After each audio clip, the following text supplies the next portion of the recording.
स्वागत है दोस्तों एक बार फिर से आपके अपने YouTube चैनल ड्रीम सॉल्यूशन में। इसमें आज हम करेंगे हिंदी से समास चैप्टर। इसमें मैं आपको बेसिक से बताऊंगा और साथ में कुछ ऐसे शब्द बताऊंगा जो 90% स्टूडेंट एग्जाम में गलत करते हैं। ठीक है, तो चलिए शुरू करते हैं हम समास टॉपिक। आप वीडियो में बने रहिएगा एंड तक। एंड में मैं कुछ ऐसे शब्द बताऊँगा जो आप वास्तव में कहोगे कि हाँ पढ़कर मज़ा आ गया। ठीक है, चलिए समास का सबसे पहले क्या है, पहले जान लेते हैं समास का अर्थ क्या होता है। समास का अर्थ होता है संक्षेपीकरण, यानी किसी भी बात को संक्षेप में या किसी भी दो पद या दो शब्दों को संक्षेप में लिखना, वो कहलाता है समास। क्या संक्षेप में लिखना या संक्षेपीकरण क्या कहलाता है, समास। अगर परिभाषा की दृष्टि से देखें तो हम कह सकते हैं कि दो या दो से अधिक पदों के मेल को क्या कहते हैं, समास कहते हैं।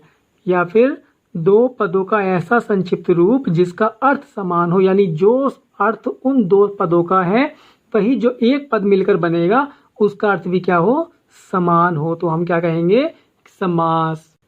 ठीक है ना, यानी समास में हमेशा दो पद होते हैं। दो पद का मतलब क्या है कि जो कोई भी दो शब्द होंगे और दो शब्द को मिलकर एक शब्द बनेगा संक्षेप में, उसको क्या कहेंगे हम, समास। विग्रह मतलब जब अलग करते हैं तो उसको विग्रह बोलते हैं और जब मिलाते हैं तो उसको क्या बोलते हैं, समास। तो जो एक तो इसमें ऐसा पद होता है, जो पहला पद होगा उसको हम क्या बोलते हैं, पूर्व पद भी बोलते हैं, और जो दूसरा पद होता है हम उसको उत्तर पद भी बोलते हैं। ये पद का जो है आप थोड़ा सा माइंड में रखिएगा, क्योंकि समास में बहुत ज़्यादा ही इनका रोल होता है और इनको बार बार आप पढ़ेंगे। उत्तर पद, पूर्व पद, दूसरा पद या प्रथम पद, बुक में भी सारा यही दे रखा हुआ होता है, तो इसमें ना कंफ्यूज मत होइएगा। दो पद होते हैं, पहला पद यानी पहला शब्द मान लीजिए इसको, और इसको दूसरा शब्द मान लीजिए। दो शब्दों से मिलकर जब एक शब्द बनेगा तब हम उसको क्या पढ़ेंगे, समास बोलेंगे। ठीक है, चलिए अब पढ़ते हैं हम समास के भेद। समास कितने प्रकार के होते हैं। सबसे पहले क्या है, समास के हम चार भेद मानते हैं मुख्य। वो कौन कौन से, अव्ययीभाव और तत्पुरुष, द्वंद्व और बहुव्रीहि। ठीक है ना, लेकिन अब जो है कुछ समय बाद, यानी पहले तो ये चार ही थे, उसके बाद दो इसमें और ऐड हो गए। वो कौन कौन से, दिगु और कर्मधारय। कर्मधारय का मतलब क्या है, ये किस में से निकले, ये निकले तत्पुरुष समास में से निकले, और ये जो है अब टोटल समास के पार्ट बन गए हैं। यानी अब हम बोल सकते हैं कि हमारे समास कितने होते हैं, 6, और पहले हम बोलते थे कि पहले समास कितने होते थे, 4। तो अव्ययीभाव की विशेषता यह है कि कैसे पहचानेंगे, जब दो पद होंगे तो उसमें जो प्रथम पद होगा यानी पूर्व पद जो होगा उसमें क्या होगा, वो प्रधान होगा। प्रधान का मतलब क्या है कि जो प्रथम पद होगा उसके अर्थ की विशेषता होगी। ठीक है ना, अभी मैं आपको डिटेल में भी बताऊंगा, अभी आप केवल इस तरीके से समझिए कि कितने प्रकार के होते हैं। तो देखिए, जो तत्पुरुष समास होता है उसमें क्या होता है, आपका दूसरा पद प्रधान होगा। दूसरा पद मतलब जो उत्तर पद होगा हमारा, जो दूसरा पद होगा उसके अर्थ की विशेषता होगी, यानी उसके अर्थ पर जोर दिया जाएगा या उसके अर्थ को महत्वपूर्ण या महत्व दिया जाएगा। तो उसी में क्या होते हैं, जब द्विगु समास और कर्मधारय समास तत्पुरुष में से निकले हैं तो इनमें भी क्या होगा, दूसरे पद पे ही जोर दिया जाएगा, या दूसरा पद ही इन दोनों का भी क्या होता है, प्रधान होता है। अब चलते हैं द्वंद्व समास की तरफ। इसमें क्या होता है, इसमें दोनों पद प्रधान होते हैं, यानी दोनों पदों का अर्थ क्या है, विशेष होता है। ठीक है, अब आता है बहुव्रीहि समास। बहुव्रीहि समास में क्या है, दोनों पद प्रधान ना होकर कोई तीसरा या अन्य पद प्रधान होता है। कौन सा, अन्य पद प्रधान होता है। इसमें देखिए दोनों पद प्रधान होते हैं, बस आपको क्या है ध्यान रखना है कि किस में कौन सा पद प्रधान होता है। अव्ययीभाव में प्रथम पद, तत्पुरुष, दिगु और कर्मधारय में दूसरा पद, और द्वंद्व में दोनों पद, और बहुव्रीहि में क्या होगा, कोई अन्य पद प्रधान होगा। तो इतना आप थोड़ा समझ पाए होंगे। तो अब चलते हैं थोड़ा सा इनमें डिटेल की तरफ, इनकी थोड़ी सी डिटेल से इनको विस्तार पूर्वक थोड़ा सा पढ़ लेते हैं। सबसे पहले हम पढ़ते हैं द्वंद्व समास को।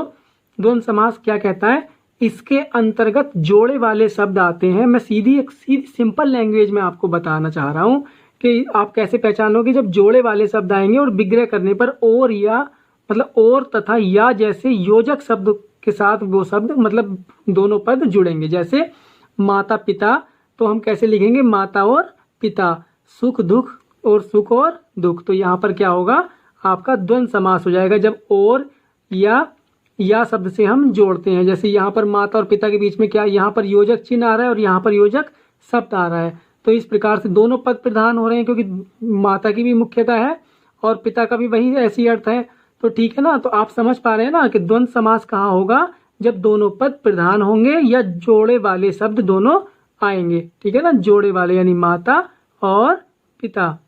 ठीक है, तो अब चलते हैं हम। देखो इसमें कुछ थोड़ा सा आपको याद रखने वाली चीज़ें क्या है। सब कहते हैं कि द्वंद्व समास में कुछ नहीं है, बहुत ईजी है, बिल्कुल ईजी है, लेकिन कहीं कहीं कुछ एग्जाम में ऐसा टिपिकल पूछ लेता है जहां हम हमेशा ही मिस्टेक कर देते हैं।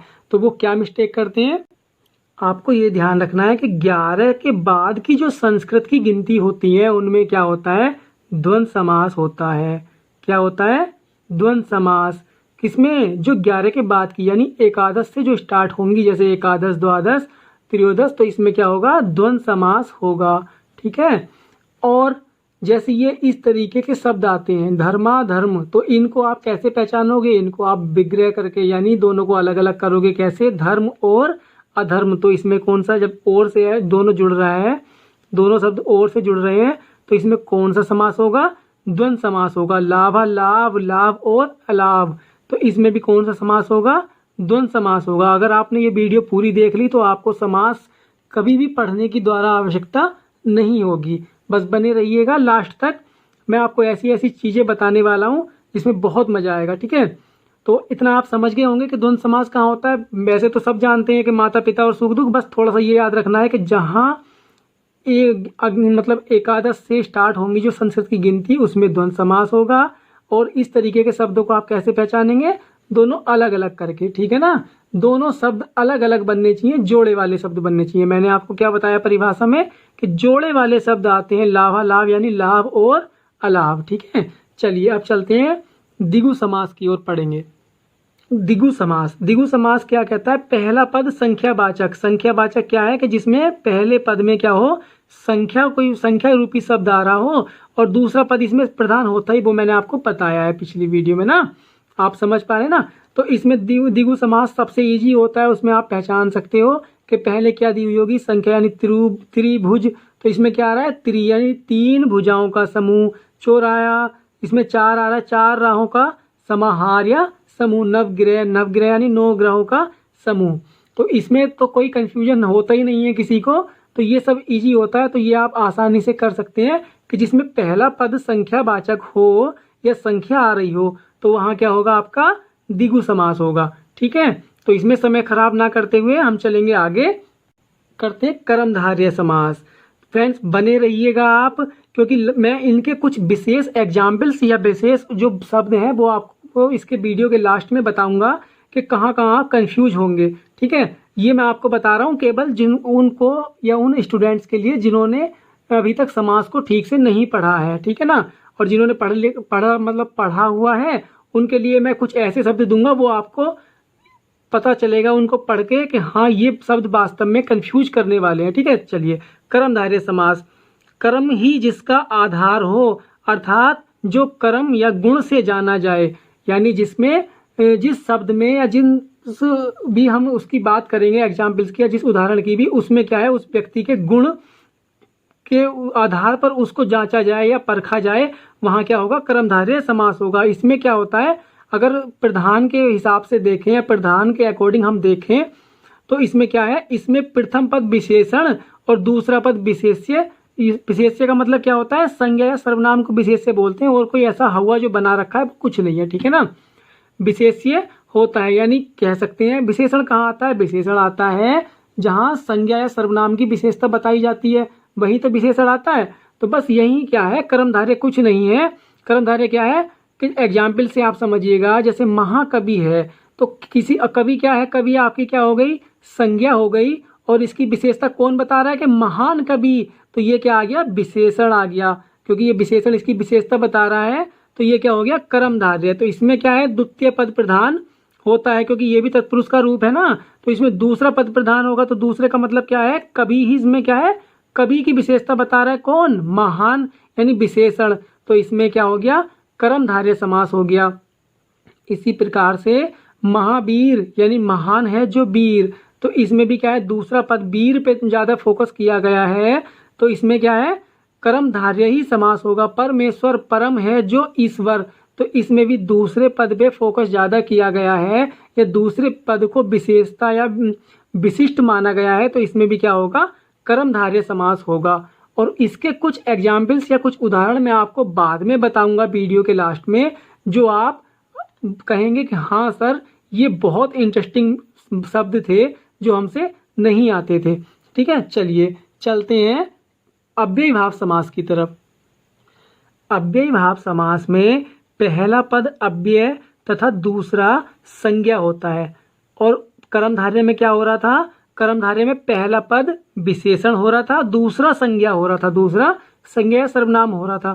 तो आप समझ पा रहे हैं ना, इसमें क्या हो गया, पहला पद आपका अव्यय हो गया। अव्यय मीन्स जो अव्यय आपने पढ़े होंगे, ये प्रति, यथा, आ, जैसे आ जन्म ले लें, ठीक है ना, और जैसे इस तरीके के शब्द जो होते हैं तो वो क्या होते हैं, अव्यय होते हैं। तो इसमें क्या होता है, जो पहला पद जो होता है अव्यय, हम उसी को प्रधानता देते हैं। प्रतिदिन यानी क्या है, प्रतिदिन यानी दिन, दिन, प्रति एक यानी प्रति धन एक, तो इसमें क्या होंगे हम, एक एक यानी एक एक कब, जब प्रति, उसमें क्या है, प्रति एक से प्रति के साथ जब एक हम जोड़ते हैं तो उसको हम क्या कहते हैं, एक एक के प्रति। हम जो प्रधानता देंगे वो दिन को नहीं दे रहे हैं, दिन को, दिन से हमारा मतलब नहीं, हमें ये पता लग रहा है कि दिन दिन यानी एक एक दिन, ठीक है ना, यानी रोज हम कह सकते हैं। तो दिन से मतलब नहीं, अगर यहाँ प्रति नहीं लगा होता तो हमको क्या पता लगता कि कितने दिन या कितने दिन, तो हमको क्या है, प्रधानता किसको दे रहे हैं, हम इसको दे रहे हैं। और दूसरी बात, इसमें कंफ्यूज होने की कोई आवश्यकता नहीं है। अव्ययी भाव समास में हमेशा इसी तरीके के शब्द आपको शुरू में यानी उपसर्ग टाइप के ये देखने को मिलेंगे, प्रतिदिन, प्रति एक, यथाशक्ति, समक्ष, आजन्म, भरपेट, इस तरीके के शब्द जो है ये सब अव्ययी भाव समास में देखने को मिलेंगे। ठीक है, तो इसके कुछ विशेष उदाहरण वो मैं आपको बताता चला आ रहा हूँ कि वो हम लास्ट में देखेंगे। तो आप समझ पा रहे होंगे, अभी तक कुछ समझे होंगे कि अव्ययी भाव समास क्या होता है, जिसमें पहला पद क्या होगा, उपसर्ग से जो जुड़ा हुआ होगा, इस तरीके से आप समझ सकते हैं। और दूसरा पद क्या होगा, वो संज्ञा होगी, प्रति एक हो गई, यहाँ शक्ति हो गई। ठीक है, चलिए चलते हैं तत्पुरुष समास की तरफ। तत्पुरुष समास हमारा सबसे बड़ा समास होता है, यानी इसका क्या है, इसकी डिटेल्स बहुत बड़ी होती हैं, इसलिए सब लोग इसमें ज़्यादा कंफ्यूज रहते हैं, लेकिन कंफ्यूज होने की कोई आवश्यकता नहीं है। तत्पुरुष समास क्या कहता है, इसमें भी क्या होता है, उत्तर पद प्रधान होता है। ठीक है ना, कर्मधारय में भी उत्तर पद प्रधान होता है, दिगु में भी, और इसमें भी क्या है, तत्पुरुष में भी उत्तर पद प्रधान होता है। अब भिन्नात्म मतलब भिन्नता क्या होती है वो हम देखेंगे। जैसे एग्जाम्पल अगर हम देखें, राजभवन यानी राजा का भवन, बलहीन, बल से हीन, तो इसमें भी उत्तर पद प्रधान है। क्या है, भवन किसका है, राजा का। अब इसमें क्या है, बलहीन, बल से क्या है, हीन यानी उसके पास बल, जिसके पास बल ना हो, बलहीन, वन वास यानी वन में वास करने वाला या वन में वास। ठीक है, वाला तो हो जाएगा एक मतलब सर्वनाम या विशेष्य, हम कह रहे हैं वनवास, तो वन में वास। अब यहाँ का आ रहा है, यहाँ से आ रहा है, यहाँ में आ रहा है, तो आप ये समझ रहे होंगे कि हमको ये पता कैसे चलेगा।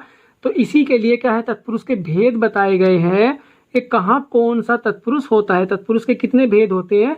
ये आप देखिए, कर्ता कारक और संबोधन को छोड़कर से सभी कारकों में विभक्तियां लगाकर इसका समास विग्रह किया जाता है। अब मुझे आप बताइए कि कारक हमारे कितने होते हैं, कारक तो हमारे 8 होते हैं। ठीक है ना, कारक कितने होते हैं, 8 होते हैं। अब उसमें से 2 कारक छोड़ दिए गए, कौन कौन से, एक तो कर्ता कारक और एक संबोधन कारक। कौन कौन से, इन दोनों को हम काउंट नहीं करेंगे, तो हमारे कितने बचे, 6 बचे। ठीक है ना, 8 में से 2 हमने छोड़ दिए तो हमारे 6 बचे। तो हम कह सकते हैं कि तत्पुरुष के कितने भेद होते हैं, 6 भेद होते हैं। कौन कौन से वो हम पढ़ते हैं, देखिए। कारक हमारे ये होते हैं, कर्ता, कर्म, करण, संप्रदान, अपदान, संबंध, अधिकरण और संबोधन।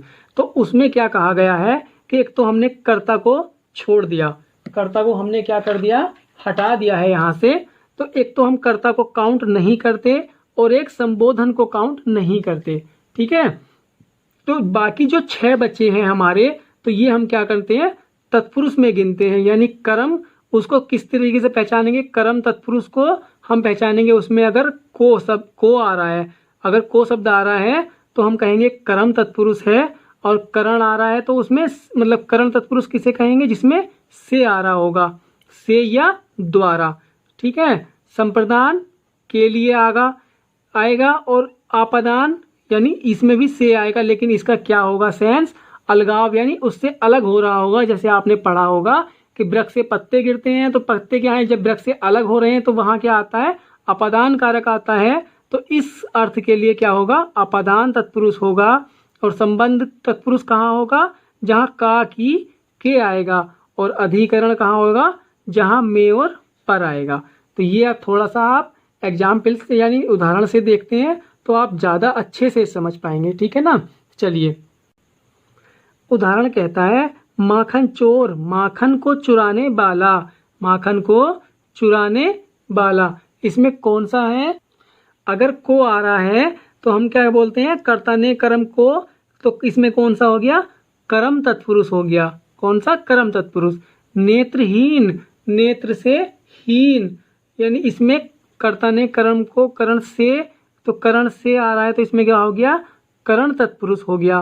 सत्याग्रह, सत्य के लिए, सत्य के लिए, आग्रह के लिए किसके लिए आता है, संप्रदान के लिए। यानी ये जब आता है तो किसके लिए आता है, संप्रदान विभक्ति के लिए, संप्रदान कारक के लिए। ठीक है ना, चतुर्थी विभक्ति, तो उसके लिए क्या आता है, के लिए। तो हम कहेंगे इसमें कि इसमें कौन सा तत्पुरुष है, संप्रदान तत्पुरुष है। धनहीन, धन से हीन, यानी धन से वो अलग हुआ है, धन से अलग हुआ है तभी तो धन से हीन हुआ।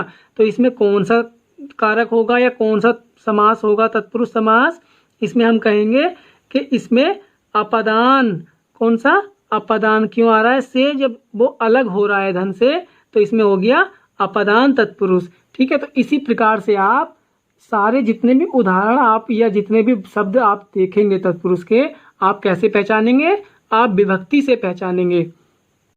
बस आपको क्या करना है, इन चिन्हों को कारक के साथ याद करना है। केवल ये 6 कौन कौन से, एक तो आपका कर्म, एक करण, संप्रदान, आपादान, संबंध और अधिकरण।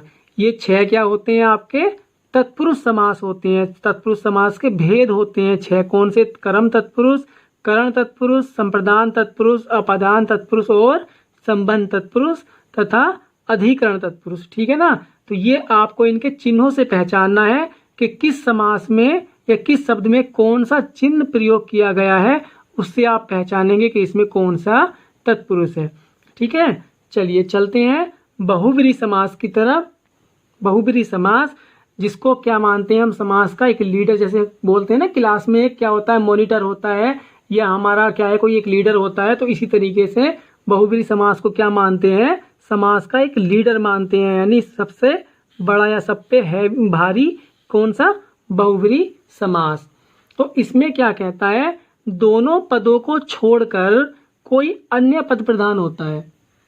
यानी इसमें जो पद दिए हुए होंगे वो प्रधान नहीं होगा, मतलब कोई अन्य पद प्रधान होगा, या जहां बोला तो बहुत कुछ जाए, बहुत लंबा सा कुछ बोला जाए, परंतु उत्तर केवल एक शब्द में होगा, तो वहां क्या होगा, आपका बहुब्रीहि समास होगा। जैसे कह सकते हैं चक्रधर, चक्र को धारण करने वाले अर्थात विष्णु, यानी उत्तर क्या हो गया, एक शब्द में हो गया। कौन सा, विष्णु, चक्र को धारण करने वाले। ठीक है ना। जैसे आता है जलज, जलज यानी जल से, जल में उत्पन्न होता है अर्थात कमल। क्या होता है, कमल जल में उत्पन्न होता है। तो इसको क्या मान लिया हमने, बहुब्रीहि समास। यानी पूरा सेंटेंस क्या था, जल में उत्पन्न होता है, कौन होता है, कमल होता है। तो इसमें एक शब्द में उत्तर आ गया आपका। इसी प्रकार क्या है, दशानन, 10 हैं आनन जिसके अर्थात रावण। तो इसमें आप क्या कह सकते हैं या क्या कहते हैं, बहुब्रीहि समास। तो ये सब आपने सब जो अभी तक मैंने आपको पढ़ाया है, मोस्टली जो एग्जाम्स की प्रिपरेशन कर रहे हैं वो सभी ने आपने किसी ने कुछ पढ़ रखा था, किसी ने सारा कुछ पढ़ रखा था। लेकिन अब मैं आपको जो शब्द बताऊंगा वो आप मुझे बताइए कमेंट करके कि हाँ सर ये हमने पढ़े थे या नहीं पढ़े थे। ठीक है, चलिए, परीक्षा में परेशान करने वाले कुछ महत्वपूर्ण शब्द, ये ध्यान रखिएगा, कुछ ना कुछ तो मैं आपको नया दूंगा ही दूंगा, ठीक है ना। बिल्कुल कुछ ना कुछ नया शब्द, नया कुछ ना कुछ पढ़ने को जरूर मिलेगा, मेरे साथ बने रहिएगा। चलिए देखते हैं कौन सा, अगर मैं आपसे कहूँ हैदराबाद में कौन सा समास है, तो इसका विग्रह भी आप कैसे करेंगे, हैदर का आबाद, यानी इसमें कौन सा आ गया, संबंध तत्पुरुष आ गया। कौन सा, संबंध तत्पुरुष, हैदर का आबाद। तो इसमें आपका कौन सा होगा, संबंध तत्पुरुष। जैसे ये है 3 गुना, अगर इसमें गिनती आ रही है तो इसमें ये मत समझना कि आप द्विगु समास लगाएंगे, इसमें एग्जाम में आप कौन सा लगाएंगे, तत्पुरुष समास लगाएंगे। यानी कौन सा, इसका विग्रह कैसे करेंगे, 3 गुना, यानी 3 से गुना, ठीक है ना, 3 से गुना। कौन सा समास हो गया इसमें, करण तत्पुरुष हो गया। कर्ता ने कर्म को करण से बताया था ना, तो ये करण तत्पुरुष होगा इसमें, यानी 3 से गुना हो रही है, ठीक है। तो एग्जाम में आप द्विगुना लगा बैठिए। चलिए क्वेश्चन नंबर आगे देखते हैं, अगला वाला या नेक्स्ट शब्द कौन सा है। इसी प्रकार से क्या आता है, 3.5, क्या ये क्या था, 3 गुना। आगे हम पढ़ेंगे 3.5, 3.5 में कौन सा समास होगा, वो होगा कर्मधारय। मिल रहा है ना कुछ नया पढ़ने के लिए। 3.5 में कौन सा समास होगा, कर्मधारय समास होगा। क्यों, क्योंकि ये 3.5 यानी 3 यहाँ पर क्या माना गया है, विशेष्य यानी संज्ञा मानी गई है, और साढ़े क्या है, उसकी विशेषता बता रहा है। तो ये क्या हो गया, कर्मधारय। उसमें क्या, कर्मधारय में क्या होता है, पहला पद विशेषण और दूसरा क्या होता है, विशेष्य होता है ना। तो साढ़े क्या है, वो 3 की विशेषता बता रहा है कि कितना 3 है, 3.5 है। तो इस प्रकार इसमें कौन सा समास हो गया, कर्मधारय समास हो गया। इनमें आप क्या करेंगे एग्जाम में, कुछ बच्चे क्या करते हैं, 90% स्टूडेंट करते हैं कि जहां गिनती देखी वहां क्या कर दिया, द्विगु समास लगा दिया। लेकिन ऐसा नहीं है, एग्जाम में आप थोड़ा सा घुमा के पूछ लेता है, तो अगर ऐसे वर्ड दे दिए तो आपका क्वेश्चन गलत हो जाएगा, ठीक है। नेक्स्ट आता है आम्र वृक्ष।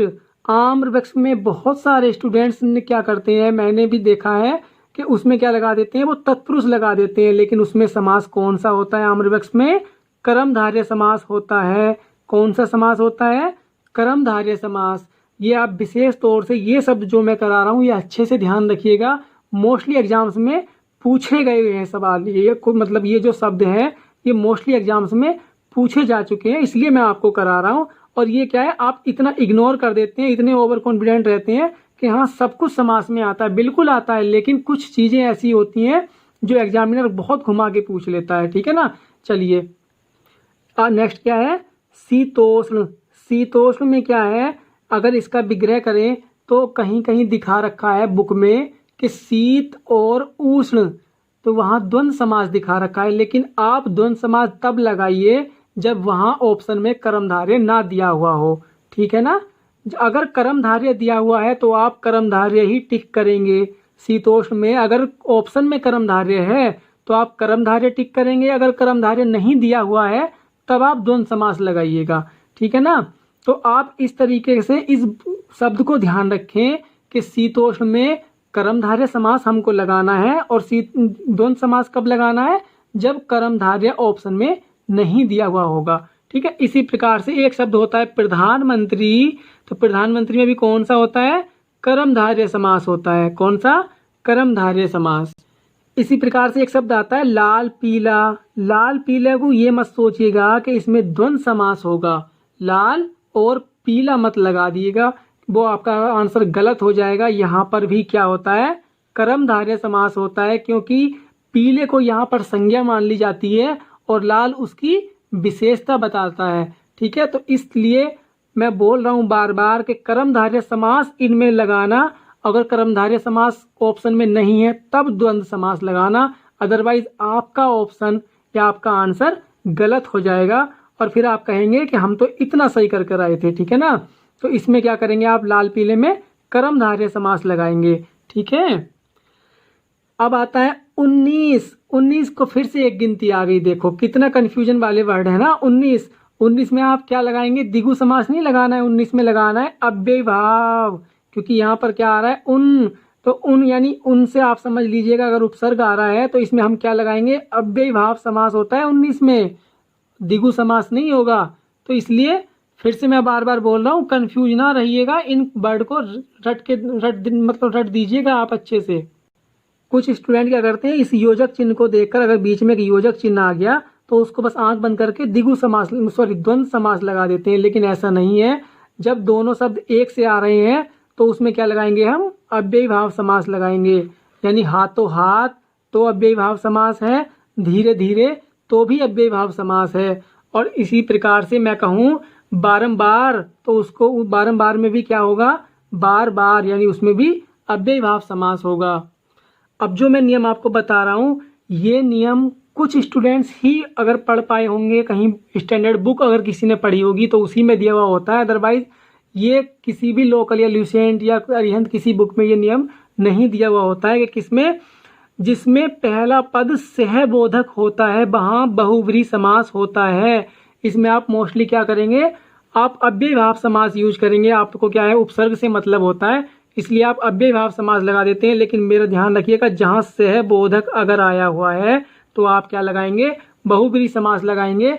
एग्जाम्पल्स यानी उदाहरण से देखिएगा आप, देखो सचेत, चेतना के साथ है जो सचेत, यानी इसमें क्या है, बहुव्रीहि समास होगा। सपरिवार है, परिवार के साथ है जो, जहाँ सह आ गया तो वहाँ क्या लगाएंगे आप, बहुव्रीहि समास लगाएंगे।